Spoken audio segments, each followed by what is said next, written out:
राधे राधे। हरे कृष्णा। आप सभी का दिन शुभ हो। आज दिन है 25 नवंबर 2025 को मार्गशीर्ष माह के शुक्ल पक्ष की पंचमी तिथि है। इस तिथि पर उत्तराषाढ़ा नक्षत्र और गांधा योग का संयोग बन रहा है। दिन के शुभ मुहूर्त की बात करें तो मंगलवार को अभिजीत मुहूर्त 11:43 से दोपहर 12:25 तक रहेगा। राहु काल दोपहर 2:41 से 3:59 तक रहेगा। उससे पहले हर दिन की तरह सुनिए सीता नितनेम की कहानी। इस कहानी को सीता माता कहती थी और प्रभु श्री राम सुना करते थे। एक दिन श्री राम भगवान को किसी काम के लिए बाहर जाना पड़ा, तो सीता माता कहने लगी कि भगवान, मेरा तो 12 वर्ष का नितनेम है। अब आप बाहर जाएंगे तो मैं अपनी कहानी किसे सुनाऊंगी। तब श्री राम ने कहा कि सीते, आप कुएं की पाल पर जाकर बैठ जाना और वहाँ पर जो भी औरतें पानी भरने आएंगी उन्हें अपनी कहानी सुना दिया करना। सीता माता कुएं की पाल पर जाकर बैठ गई। तभी एक स्त्री आई। उसने रेशम की जरी की साड़ी पहन रखी थी और सोने का घड़ा ले रखा था। सीता माता उसे देखकर कहने लगी, बहन, मेरा 12 वर्ष का नितनेम है। तुम मेरा 12 वर्ष का नितनेम सुन लो। पर वह स्त्री बोली कि मैं तुम्हारा नितनेम सुनूंगी तो मुझे तो घर जाने में देर हो जाएगी और मेरी सास मुझसे झगड़ा करेगी। इसलिए उसने कहानी नहीं सुनी और अपने घर चली गई। लेकिन उसके घर जाते ही उसकी रेशम जरी की साड़ी फट गई। सोने का घड़ा मिट्टी के घड़े में बदल गया। सासू ने देखा तो पूछा, अरे बहू, यह किसका दोष लेकर अपने सिर पर आ गई। बहू बोली, माँ जी, कुएं पर एक औरत बैठी थी। उसने अपनी कहानी सुनने के लिए कहा, लेकिन मैंने नहीं सुनी। शायद उसी का यह फल मुझे मिला है। बहू की बात सुनकर अगले दिन वही साड़ी और वही घड़ा लेकर सास कुएं की पाल पर गई। सास को वहीं पर सीता माता बैठी मिली। तो माता सीता ने कहा, बहन, मेरी कहानी सुन लीजिए। सासू बोली, एक बार छोड़, मैं तो 4 बार कहानी सुन लूँगी। तब सीता माता बोली, राम आए, लक्ष्मण आए, देश के पुजारी आए, नित नीम का नीम लाए। आओ राम, बैठो राम, तपी रसोई जीमो राम। राम माखन मिश्री खाओ राम, दूध बतासा पियो राम। सुत के पलका मोठो राम, साल दुसाला पोठो राम। साल दुसाला ओढ़ो राम। बोलू राम ही राम, राम सवारे सबके काम। खाली घर भंडार भरेंगे, सबका बेड़ा पार करेंगे। बोलो श्री राम, जय राम, जय जय राम। सासू बोली, बहन, कहानी तो बहुत अच्छी लगी। फिर कहानी सुनकर सासू घर चली गई और उसकी साड़ी फिर से रेशम जरी की बन गई। मिट्टी का घड़ा भी वापस से सोने के घड़े में बदल गया। बहू ने देखा तो कहने लगी, सासू माँ, आपने यह सब कैसे किया। सासू बोली, बहू, तू दोष लगा कर आई थी और मैं अब दोष उतार कर आ रही हूँ। बहू ने पूछा कि माँ जी, वह कुएं वाली स्त्री कौन है। सासू ने बताया कि वह तो सीता माता थी। वह पुराने से नया कर देती है, खाली घर में भंडार भर देती है। वह लक्ष्मी जी का वास घर में करा देती है और मनुष्य की जो भी इच्छा हो उसे पूर्ण कर देती है। बहू बोली, माँ जी, फिर तो ऐसी कहानी मुझे भी सुना दो। सास बोली कि ठीक है, तुम भी सुनो। फिर सास ने कहानी शुरू की। राम आए, लक्ष्मण आए, देश के पुजारी आए, नित नेम के नेम लाए। आओ राम, बैठो राम, तपी रसोई जीमो राम। माखन मिश्री खाओ राम, दूध बतासा पियो राम। सुत के पलका मोठो राम, साल दुसाला पोठो राम। साल दुसाला ओढ़ो राम। जब बोलू राम ही राम, राम सवारे सबके काम। खाली घर भंडार भरेंगे, सबका बेड़ा पार करेंगे। बोलो श्री राम जय जय राम। कहानी सुनकर बहू बोली, माँ जी कहानी तो बहुत अच्छी है। सासू ने कहा, ठीक है, अब से हम इस कहानी को रोज किया करेंगे। अब सासू बहू रोज सवेरे उठती, नहाती धोती और पूजा पाठ करने के बाद नितनेम की सीता माता की कहानी कहती। एक दिन की बात है, उनके यहाँ पड़ोस की एक औरत आई और बोली कि बहन जरा सी आँच तो देना। तो बहू बोली कि आँच तो अभी हमने जलाई नहीं है। पड़ोसन बोली, तो फिर तुम सुबह 4 बजे से उठकर क्या कर रही हो? तो उन्होंने कहा कि हम तो सुबह सुबह उठकर पूजा करते हैं, फिर सीता माता की नितनेम की कहानी कहते हैं। पड़ोसन ने उनकी बात सुनकर फिर कहा कि सीता माता की कहानी कहने से तुम्हें क्या मिला? तब वे दोनों बोली कि सीता माता की कहानी कहने से घर में भंडार भर जाते हैं, सारे काम पूर्ण हो जाते हैं, मन की इच्छा भी पूरी होती है। पड़ोसन ने कहा, बहन अगर ऐसा है तो फिर मुझे भी कहानी सुना दो। तब बहू बोली कि ठीक है, तुम भी यह कहानी सुन लो। राम आए लक्ष्मण आए, देश के पुजारी आए, नितनेम का नीम लाए। आओ राम बैठो राम, तपी रसोई जीमो राम। माखन मिश्री खाओ राम, दूध बतासा पियो राम। सुत के बल का मोठो राम, साल दुसाला पोठो राम। साल दुसाला ओढ़ो राम। जब बोलू राम ही राम, राम सवारे सबके काम। खाली घर भंडार भरेंगे, सबका बेड़ा पार करेंगे। श्री राम जय जय राम। पड़ोसन ने इस कहानी को सुना तो कहने लगी, बहन कहानी तो बहुत अच्छी लगी। अब वह पड़ोसन भी नितनेम सीता माता की कहानी कहने लगी। कहानी कहने से सीता माता ने पड़ोसन के भी धन के भंडार भर दिए। देखते ही देखते अब तो पूरे मोहल्ले में नितनेम की कथा चल पड़ी और हर किसी की मनोकामना पूर्ण होने लगी। हे सीता माता, जैसे आपने उन सभी के भंडार भरे, वैसे हमारे भी भंडार भरना। कहानी कहने वाले, सुनने वाले और हुंकार भरने वाले सबका भरना। सभी प्रेम से बोलिए सीता मैया की जय। माँ अन्नपूर्णा व्रत की कथा के अनुसार प्राचीन समय की बात है। काशी निवासी धनंजय की पत्नी का नाम सुलक्षणा था। उसे अन्य सभी सुख प्राप्त थे, केवल निर्धनता ही उनके दुख का एकमात्र कारण थी और यही दुख उसे हर समय सताता था। एक दिन सुलक्षणा अपने पति से बोली, स्वामी आप कुछ उद्यम करो तो काम चले, इस प्रकार कब तक काम चलेगा?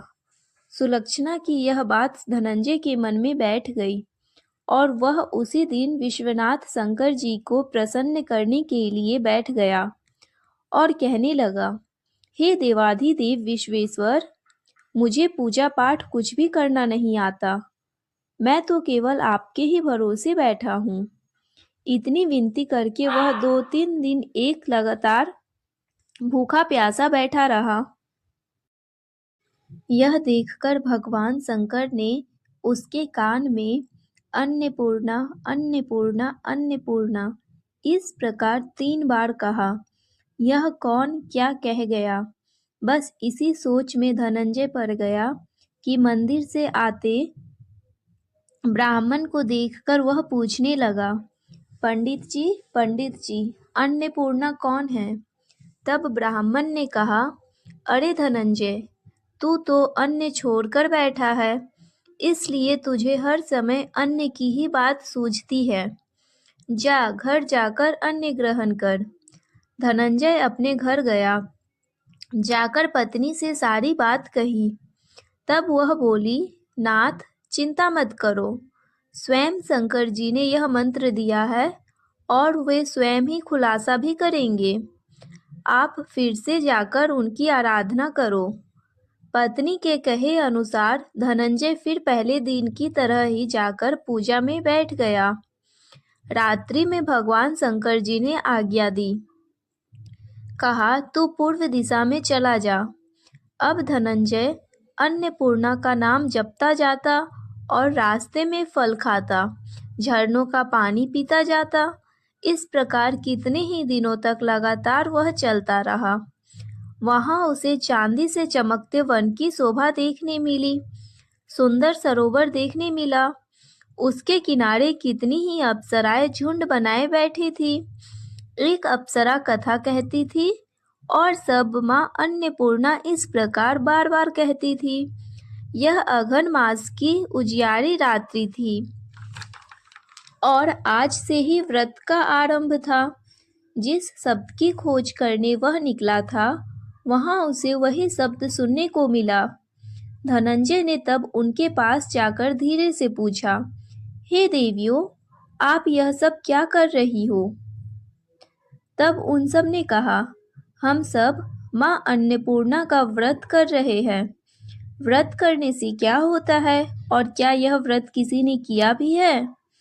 इसे कब किया जाए, कैसे किया जाए और इसकी क्या विधि है, मुझसे भी कहो। धनंजय के कहने पर वे अप्सराएं कहने लगी, इस व्रत को कोई भी कर सकता है। 21 दिन व्रत करने के लिए 21 गांठ वाला सूत लेना। 21 दिन यदि ना कर पाए तो 1 दिन का ही उपवास करे और यह भी ना करे तो केवल कथा सुनकर ही प्रसाद ले ले। निराहार रहकर कथा कहे। कथा सुनने वाला कोई ना मिले तो पीपल के पत्तों को रखकर सुपारी या घृत कुमारी यानी गवार पाठ को वृक्ष के सामने रखकर दीपक को साक्षी बनाकर सूर्य, गाय, तुलसी या महादेव को बिना कथा सुनाए मुख में अन्न मत डालना। यदि भूल से कुछ पड़ जाए तो 1 दिवस फिर से उपवास करना।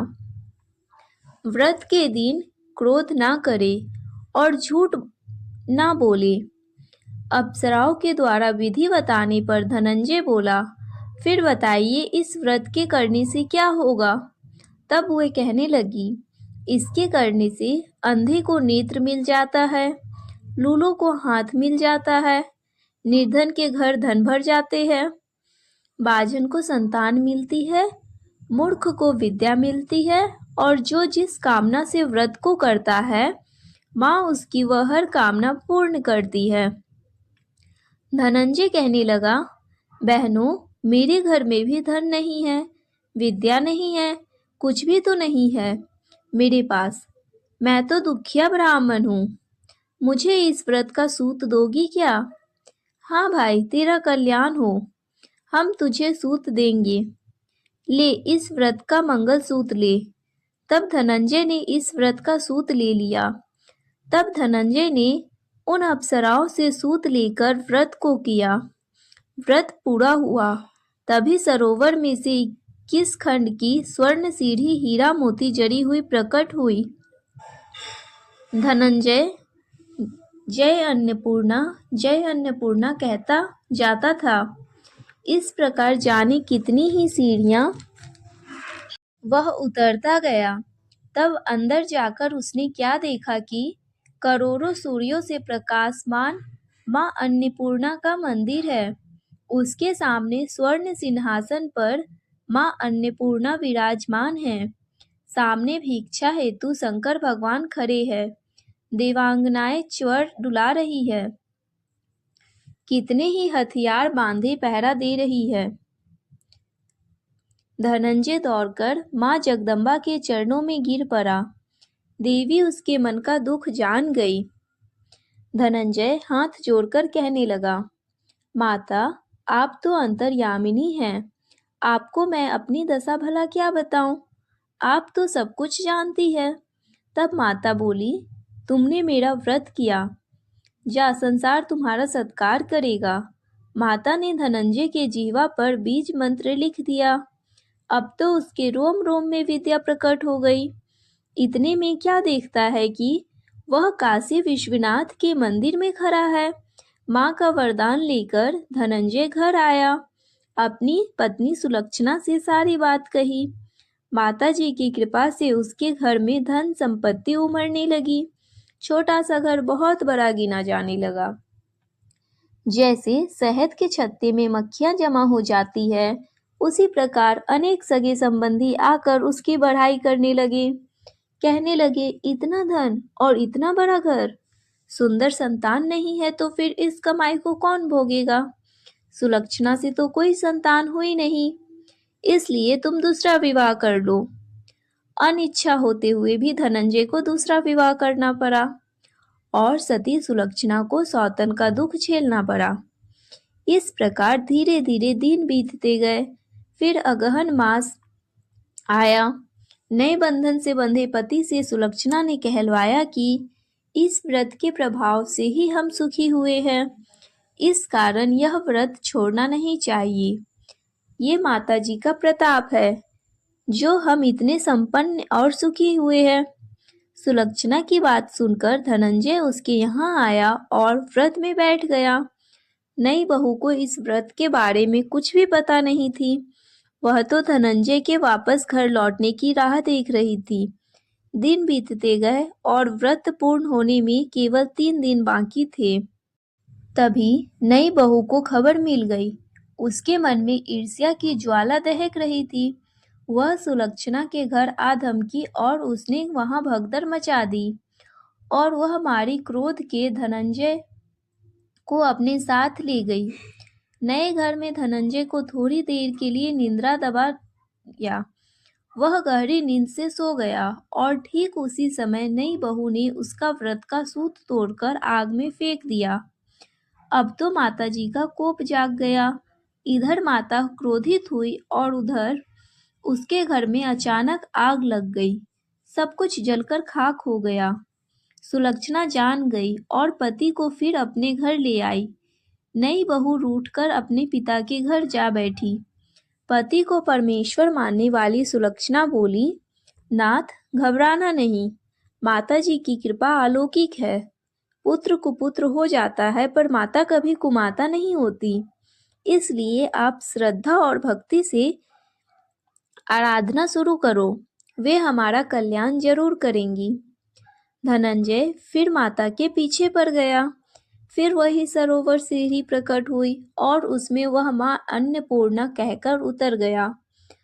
वहां जाकर माता के चरणों में करुण क्रंदन करने लगा, विलाप करने लगा। माता प्रसन्न होकर बोली, ये मेरी स्वर्ण की मूर्ति ले, उसकी पूजा करना, तो फिर सुखी हो जाएगा। जा, तुझे मेरा आशीर्वाद है। तेरी पत्नी सुलक्षणा ने श्रद्धा से मेरा व्रत किया है, उसे मैंने पुत्र का वरदान दिया है। धनंजय ने आंखें खोली तो खुद को काशी विश्वनाथ के मंदिर में खड़ा पाया। वहां से फिर उसी प्रकार वह घर को आया। इधर सुलक्षणा गर्भवती हुई और 9 महीने बाद पूरे होते ही उसके यहाँ पुत्र का जन्म हुआ। गांव में आश्चर्य की लहर दौड़ पड़ी। अब तो गांव में जिसकी कोई भी कामना होती वही मनौती मांगने लगता और इस तरह सभी लोगों की मनोकामनाएं पूर्ण होने लगी। इस तरह उसी गांव के निसंतान सेठ के पुत्र होने पर उसने माता अन्नपूर्णा का मंदिर बनवा दिया। उसमें माताजी धूमधाम से पधारी। यज्ञ हुआ और धनंजय को मंदिर के आचार्य का पद दे दिया गया। जीविका के लिए मंदिर की दक्षिणा और रहने की व्यवस्था कराई गई। धनंजय पत्नी और पुत्र सहित वहां सुख से रहने लगा। माताजी के चढ़ावे में भरपूर आमदनी होने लगी। इधर नई बहू के पिता के घर डाका पड़ गया। सब कुछ लूट गया और वे भीख मांगकर अपना पेट भरने लगे।